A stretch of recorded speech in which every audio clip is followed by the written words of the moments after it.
Markets ended last week with a thud, and there was a good reason for that because the unemployment data from the US was really disappointing. The president was so disappointed indeed that he fired the woman in charge of the Bureau of Labor Statistics soon after. How seriously should we take this? I'm John Authers. I write about markets every day, and you can sign up for my free daily newsletter at the link in bio. You've got to remember that two things can be true at the same time. So it's definitely true that these latest unemployment numbers are poor. They're disappointing. That doesn't mean they're disastrous. This is a report that suggests we're not growing as fast as we were before. It doesn't suggest that we have a recession coming just yet.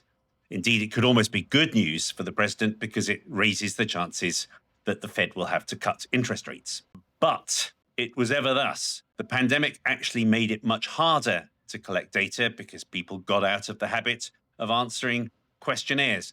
Tariff uncertainty gets in the way for employers answering those questionnaires. And Doge has been an issue because there are fewer people at the Bureau of Labor Statistics to actually do the counting. Big changes are definitely needed in the way that we collect data. But that doesn't mean that you should kill the messenger. If you look at the total revisions under the Biden term, they're more or less identical to total revisions under the first Trump term. Now, what I hope could happen here is that we have a firm review of how we collect data, work out how to use AI, work out how to use the kind of real-time data people started to use during the pandemic to see if there are modern ways to track this very much more fluid workforce that we have. People outside the US will be very concerned by any attempt to kill the messenger. It's the kind of thing that happens in banana republics.